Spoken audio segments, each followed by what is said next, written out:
Hello' গাইছ, আজি ৮ মে পুৱাৰ 10টা খবৰ। অৰুণোদয় আঁচনি আজি 11 বজাত ৩,০০০ টকা সোমাব। ডক্টৰ হিমন্ত বিশ্ব শৰ্মাৰ মুখ্যমন্ত্ৰীৰ ঘোষণা। ভিডিঅ'টো শেষলৈ চাই থাকক।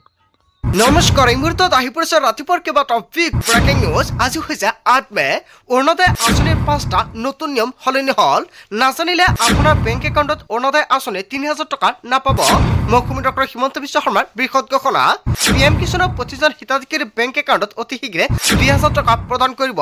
PM কিষাণৰ 23 নং কিস্তিৰ বাবে ভাল খবৰ আহি পৰিছে। যদি আপুনি চৰকাৰী ঘৰৰ বাবে জিঅ'ৰিং কৰিছে, তেনে ক্ষেত্ৰত চৰকাৰী ঘৰৰ 2টা কিস্তি একেলগতে প্ৰদান কৰা হ'ব সকলোৰে বেংক একাউণ্টত। ৰেচন কাৰ্ড থাকিলে জনতাই লাভ কৰিব 4টা নতুন সামগ্ৰী। ৰেচন কাৰ্ড থাকিলে আপোনাৰ বেংক একাউণ্টত টকা আপুনি লাভ কৰিব। আত্মসহায়ক প্ৰতিজন মহিলাৰ বেংক একাউণ্টত ২৫,০০০ টকা সোমাই দিব অসমৰ মুখ্যমন্ত্ৰী ডক্টৰ হিমন্ত বিশ্ব শৰ্মাই। লগতে কেইবাটাও ৰাজনৈতিক খবৰৰ লগতে অৰাজনৈতিক খবৰ যুগত কৰা হৈছে। আজিৰ দিনটোত গোটেই অসম তথা ভাৰতৰ বিভিন্ন প্ৰান্তৰ পৰা যুগত হৈছে কেইবাটাও ডাঙৰ খবৰ। এনেবোৰ খবৰ নিতৌ পাই থাকিবলৈ চেনেলটি ছাবস্ক্ৰাইব কৰি ভিডিঅ'ত এটা লাইক কৰিবলৈ নাপাহৰিব। আজিৰ আমাৰ প্ৰথমটো খুবেই গুৰুত্বপূৰ্ণ খবৰ হৈছে অসমবাসীৰ বাবে এটা ডাঙৰ খবৰ। অৰুণোদয় আঁচনিৰ ধন লাভৰ পূৰ্বৰ সকলো নিয়ম সলনি হ'ল। নতুন নিয়মেৰেহে আপুনি লাভ কৰিব অৰুণোদয় আঁচনিৰ ধনৰাশি। কি 5টা নীতি নিয়ম পালন কৰিব লাগিব ধন লাভৰ বাবে সম্পূৰ্ণকৈ জানি লওক। অৰুণোদয়ৰ তালিকাত আপোনাৰ নাম অন্তৰ্ভুক্ত হৈ আছেনে? তেনে ক্ষেত্ৰত অৰুণোদয় আঁচনি একাউণ্টত কেতিয়া অৰুণোদয় আঁচনিৰ টকা সোমাই দিব অসমৰ মুখ্যমন্ত্ৰী ডক্টৰ হিমন্ত বিশ্ব শৰ্মাই। মহিলাসকলে ৱেইট কৰি আছে। প্ৰতিগৰাকী অৰুণোদয়ৰ হিতাধিকাৰীয়ে কৰিব লাগিব KYC update. Active mobile number দিব লাগিব প্ৰপত্ৰ পূৰণৰ সময়তে। যদি মোবাইলটো সলনি কৰে চৰকাৰক জনাব লাগিব। তেতিয়াহে নতুন নম্বৰটো চৰকাৰী বিষয় তালিকাত অন্তৰ্ভুক্ত কৰিব। ৰাজ্যৰ প্ৰতিটো ব্লকত থাকিব অৰুণোদয়ৰ সহায়ক। ধন নাপালে ব্লকৰ কাৰ্যালয়ত গৈ অভিযোগ দিব পাৰিব মহিলাসকলে। অভিযোগৰ বাবে চৰকাৰৰ তৰফৰ পৰা মুকলি কৰা হৈছে হেল্পলাইন নম্বৰ। অৰুণোদয় আঁচনিৰ ধন লাভৰ বিসংগতি হ'লে ঘৰৰ পৰাই দিব পাৰিব অভিযোগ। পূৰ্বতে অৰুণোদয় পাই থকা লোকৰ মৃত্যু হ'লে পৰিয়ালৰ লোকে এতিয়াৰ পৰা অৰুণোদয় আঁচনি পাই থাকিব। হেল্পলাইন নম্বৰত জনাই দিলে সমাধান কৰি দিব অৰুণোদয় আঁচনিৰ প্ৰতিজন হিতাধিকাৰীক বিষয়াসকলে। নতুন নিয়মেৰেহে আপুনি লাভ কৰিব পাৰিব অৰুণোদয় আঁচনিৰ ধনৰাশি। অৰুণোদয় আঁচনিৰ তালিকাত আপোনাৰ নাম অন্তৰ্ভুক্ত হৈ আছে নেকি? ১২৫০ টকাৰ পৰিৱৰ্তে ৩,০০০ টকা সোমাই দিয়া হ'ব। অৰুণোদয় আঁচনিৰ টকা বৃদ্ধি কৰা হৈছে। 12 তাৰিখত অসমৰ মুখ্যমন্ত্ৰী ডক্টৰ হিমন্ত বিশ্ব শৰ্মাই শপত গ্ৰহণ কৰিব আৰু শপত গ্ৰহণ কৰি অৰুণোদয় আঁচনিৰ একাউণ্টত কেতিয়া ৩,০০০ টকা প্ৰদান কৰিব ইয়াক লৈ তাৰিখ ঘোষণা কৰিব। যদি আপোনাৰ একাউণ্টটো এতিয়ালৈকে আপডেট কৰা নাই অতি শীঘ্ৰে আপডেট কৰি ৰাখক, নহ'লে আপোনালোকৰ একাউণ্টত অৰুণোদয় আঁচনিৰ টকা নাপাব। তাৰ পিছত অসমবাসী ৰাজুক জনসমৰ পৰৱৰ্তী খুবেই গুৰুত্বপূৰ্ণ খবৰ, লগতে এটা ডাঙৰ খবৰ। পুনৰ নতুনকৈ হাজাৰ হাজাৰ লোকে লাভ কৰিব চৰকাৰী ঘৰ। নতুনকৈ ভূমি লাভ কৰা লোকে পাব পকী ঘৰ। অসমত উপস্থিত হৈ ঘোষণা কৰিছে কেন্দ্ৰীয় মন্ত্ৰী শিৱৰাজ সিং চৌহানে। পকী ঘৰৰ বাবে আবেদন কৰিবলৈ কি নথি পত্ৰ লাগিব?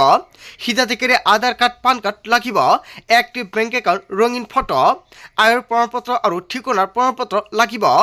যদি আপুনি চৰকাৰী ঘৰৰ বাবে জিঅ'ৰিং কৰিছে, চৰকাৰী ঘৰৰ প্ৰথম কিস্তিৰ টকা কেতিয়া সোমাই দিয়া হ'ব? চৰকাৰী ঘৰৰ 2টা কিস্তিৰ টকা একেলগতে সোমাই দিয়া হ'ব আপোনালোকৰ বেংক একাউণ্টত। 2টাকৈ কিস্তিত একাউণ্টত লাভ কৰিব গৃহ নিৰ্মাণৰ ধনৰাশি। আগতে 3টা কিস্তিত চৰকাৰৰ ফালৰ পৰা চৰকাৰী ঘৰৰ টকা ৰিলিজ কৰিছিল। এতিয়া 2টা কিস্তিতে সকলোৰে একাউণ্টত চৰকাৰী ঘৰৰ টকা ৰিলিজ কৰা হ'ব। যদি আপুনি চৰকাৰী ঘৰৰ বাবে জিঅ'ৰিং কৰিছে, অতি শীঘ্ৰে চৰকাৰী ঘৰৰ টকা সোমাব আপোনালোকৰ বেংক একাউণ্টত। যিসকল হিতাধিকাৰী চৰকাৰী ঘৰৰ বাবে জিঅ'ৰিং কৰিব পৰা নাই, কি নথি পত্ৰ লাগিব নিশ্চয় সম্পূৰ্ণকৈ জানিলে এইকেইখন নথি পত্ৰ আপুনি সাজু কৰি ৰাখক। এইকেইখন নথি পত্ৰৰ জৰিয়তে আপুনি নতুনকৈ লাভ কৰিব চৰকাৰী ঘৰ আৰু নতুনকৈ চৰকাৰী ঘৰ আবেদনৰ বাবে পুনৰ আপুনি সুযোগ লাভ কৰিব। পুনৰ নতুনকৈ হাজাৰ হাজাৰ লোকে লাভ কৰিব চৰকাৰী ঘৰ। কেতিয়া চৰকাৰী ঘৰৰ বাবে নতুনকৈ আবেদন প্ৰক্ৰিয়া আৰম্ভ হ'ব? শপত গ্ৰহণৰ পিছতে নিশ্চয় সম্পৰ্কে মুখ্যমন্ত্ৰী ডক্টৰ হিমন্ত বিশ্ব শৰ্মাই ঘোষণা কৰিব। তাৰ পিছত অসমবাসী ৰাজুক জনসমৰ পৰৱৰ্তী খুবেই গুৰুত্বপূৰ্ণ খবৰ, লগতে এটা ডাঙৰ খবৰ। দেশৰ কোটি কোটি জনতালৈ ভাল খবৰ। কোটি কোটি PM কিষাণৰ হিতাধিকাৰীলৈ ভাল খবৰ আহি পৰিছে। ইতিমধ্যে প্ৰকাশ পালে আঁচনিৰ হিতাধিকাৰীৰ তালিকা। DBTৰ জৰিয়তে কৃষকৰ একাউণ্টত সোমাব চৰকাৰী ধন। যিসকল কৃষকে KYC কৰিছে সেইসকল কৃষকে লাভ কৰিব একাউণ্টত PM কিষাণৰ 23 নং কিস্তিৰ ধনৰাশি। অসমৰ প্ৰায় 18 লাখৰো অধিক কৃষকে লাভ কৰিব চৰকাৰী ধন। অতি সহজতে তালিকাত চাব পাৰিব আপোনাৰ নাম। PM কিষাণৰ তালিকাত আপোনাৰ নাম আছে নে নাই আপুনি কেনেকৈ চেক কৰিব? pmkisan.gov.in ৱেবছাইট গৈ আপুনি কেন্দ্ৰটোলৈ চাব আপোনাৰ নাম। ৱেবছাইটত ক্লিক কৰি নিজৰ জিলা, ব্লক আৰু আপুনি গাঁও টাইপ কৰক। ইয়াৰ পিছতে গেট ৰিপৰ্ট অপশ্যনত ক্লিক কৰিলে ওলাব আপোনাৰ নাম। তালিকাত নাম নাপালে আপুনি ফোন কৰক হেল্পলাইন নম্বৰতে 15526 অথবা 01124300606 নম্বৰত দিব পাৰিব অভিযোগ। PM কিষাণৰ ৱেবছাইটত গৈ দিব পাৰিব লিখিত আকাৰৰ অভিযোগ।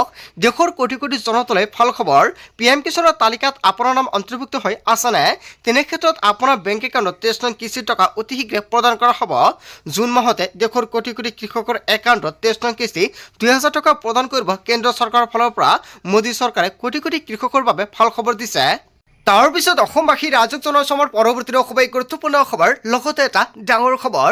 কি হ'ব আৰু কি হ'বলৈ গৈ আছে পশ্চিমবংগত?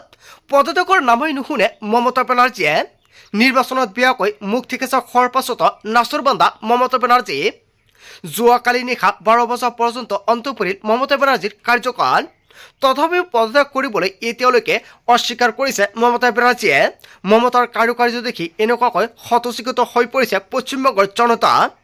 বিজেপিৰ দাবী শীঘ্ৰে ৰাষ্ট্ৰপতিৰ শাসন বলবৎ কৰক। অভিলেখ সংখ্যা আসন পায়ো থমকি লগা হৈছে বিজেপি।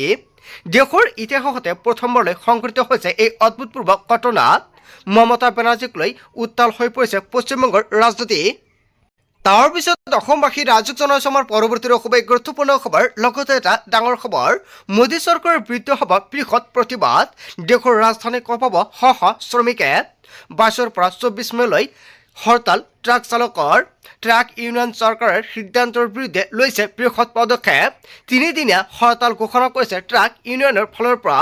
দেশৰ ৰাজনীতিত সামগ্ৰী যোগান ধৰা বাহনৰ চলাচল হ'ব পাৰে বন্ধ।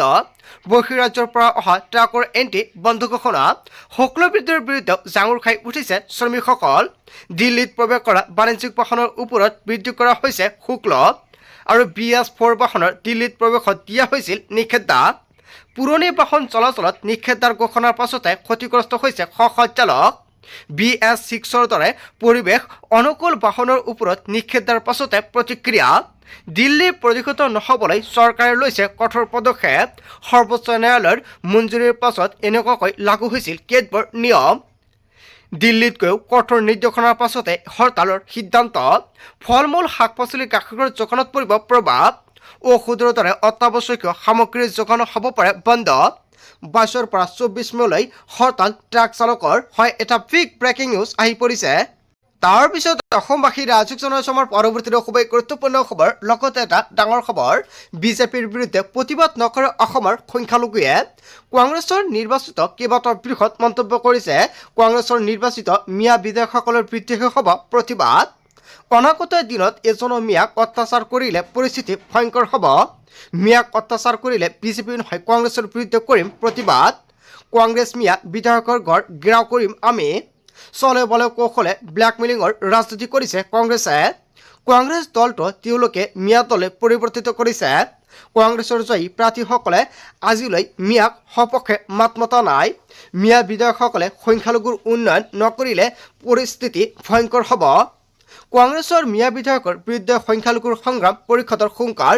হয়, এটা বিগ ব্ৰেকিং নিউজ আহি পৰিছে। ইয়াৰ বিষয়ে জনতাই কি ক'ব? সংখ্যালঘু সংগ্ৰাম পৰিষদৰ ফালৰ পৰা যিটো মন্তব্য কৰা হৈছে, যদি জনতাৰ কিবা মন্তব্য কৰিব লগা থাকে আপোনালোকৰ মন্তব্যটো নিশ্চয় কমেণ্ট বক্সত জনাই দিব। তাৰ পিছত অসমবাসী ৰাজক জনসমৰ পৰৱৰ্তী খুবেই গুৰুত্বপূৰ্ণ খবৰ, লগতে এটা ডাঙৰ খবৰ। হিমন্ত বিশ্ব শৰ্মাক উভতি ধৰিছে জ্ঞানশ্ৰী বৰাই। প্ৰথমটো নিৰ্বাচনত হিমন্ত বিশ্ব শৰ্মাই পৰাজিত হৈছিল। ময়ো প্ৰথমটো নিৰ্বাচনত পৰাস্ত হৈছোঁ। কিন্তু হিমন্ত বিশ্ব শৰ্মাই লাভ কৰিছিল প্ৰথমবাৰত 29,318টা ভোট আৰু মই লাভ কৰিছোঁ 52,792টা ভোট। মই প্ৰথমটো নিৰ্বাচনৰ তুলনাত হিমন্ত বিশ্ব শৰ্মাতকৈ বেছি ভোট পাইছোঁ। হিমন্ত বিশ্ব শৰ্মাই নিৰ্বাচন খেলিছিল দুবাৰৰ বিধায়কৰ সৈতে। মই নিৰ্বাচন খেলিছোঁ 7 বাৰ শাসন কৰা এটা পৰিয়ালৰ সৈতে। মই আপোচবিহীনভাৱে বিৰোধী শক্তিৰ প্ৰাৰ্থী হিচাপে নিৰ্বাচন খেলিছিলোঁ। আমাৰ ভুল হ'ব পাৰে, কিন্তু প্ৰতিটো ভুলৰ পৰা শিকিম। সামাজিক মাধ্যমত বিশেষ ভিডিঅ' জ্ঞানশ্ৰী বৰাৰ। তাৰ পিছত অসমবাসী ৰাজক জনসমৰ পৰৱৰ্তী খুবেই গুৰুত্বপূৰ্ণ খবৰ, লগতে এটা ডাঙৰ খবৰ। বিজেপিক ভোট নিদিয়া মিয়া এলেকাত নহয় উন্নয়ন। হয়, আন এটা বিগ ব্ৰেকিং নিউজ আহি পৰিছে। মিয়া এলেকাত নাপাব চৰকাৰী আঁচনিও। ভোট অনুসৰিহে উন্নয়ন কৰা হ'ব। হিমন্ত বিশ্ব শৰ্মা মুখ্যমন্ত্ৰী হ'ব বুলি জানিও ভোট দিয়া নাছিল মিয়াই। ভোট নিদিয়া মিয়া এলেকাত নহয় উন্নয়ন। ৰাষ্ট্ৰীয়বাদী মুছলমানৰহে উন্নয়ন হ'ব বুলি মন্তব্য কৰিছে বিজেপি বিধায়ক কমল খদে পুৰকাই ইষ্টাৰ ডাঙৰ মন্তব্য।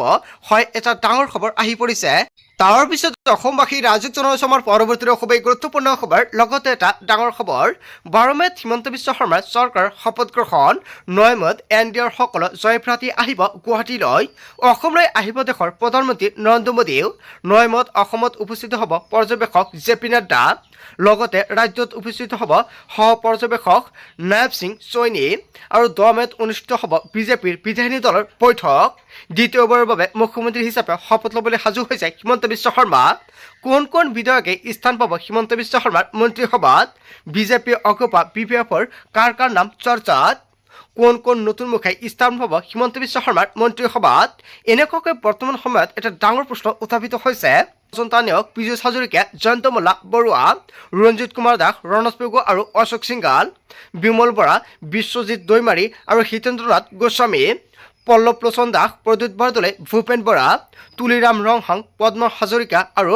তৰংগ গগৈ মানৱ ডেকা অতুল বৰা আৰু শিৱলী মহিলাৰী ভৱেশ কলিতা দুই এদিনতে স্পষ্ট হ'ব কোন 18 বিধায়কৰ কাৰ ভাগ্য ফুলিব 12 মেত হিমন্ত বিশ্ব শৰ্মাৰ শপত গ্ৰহণ আৰু শপত গ্ৰহণৰ পিছতে হিমন্ত বিশ্ব শৰ্মাই যিকেইটা প্ৰতিশ্ৰুতি দিছিল সকলোকেইটা প্ৰতিশ্ৰুতি এটাকৈ পালন কৰিব তাৰ পিছত অসমবাসী ৰাইজক জনাইছো আমাৰ পৰৱৰ্তী খুবেই গুৰুত্বপূৰ্ণ খবৰ লগতে এটা ডাঙৰ খবৰ ৰাজ্যত শীঘ্ৰে চলিব বুলডোজাৰ আহি আছে উচ্ছেদ 2.0 হাৰি যাব নোৱাৰিব বেদখলকাৰী ক'ত চলা হ'ব উচ্ছেদ সাজু হৈছে তালিকা উচ্ছেদ 2.0 লৈ মুখ খুলিলে হিমন্ত বিশ্ব শৰ্মাই চৰকাৰ গঠন কৰাৰ পিছদিনাই আৰম্ভ হ'ব উচ্ছেদ 2.0 যদি 8 তাৰিখৰ চৰকাৰ হয় 9 তাৰিখ আৰু 10 তাৰিখৰ পৰাই হ'ব উচ্ছেদ 2.0 এটাকৈ বাংলাদেশী ম্যাক খেদাৰ হুংকাৰ দিছে মুখ্যমন্ত্ৰী হিমন্ত বিশ্ব শৰ্মাই অসমত বিজেপিৰ জয়কাৰৰ পিছতে বাংলাদেশীক থমক পূৰ্বে 1.5 লাখ বিঘা ভূমিত উচ্ছেদ হৈছিল এইবাৰ 3 পৰা 4 লাখ বিঘা ভূমিত হ'ব উচ্ছেদ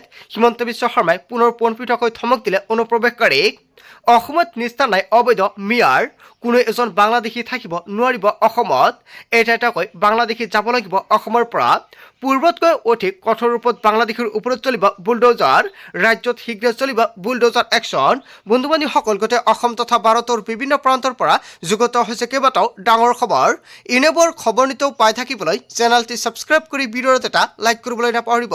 So thank you for watching full video.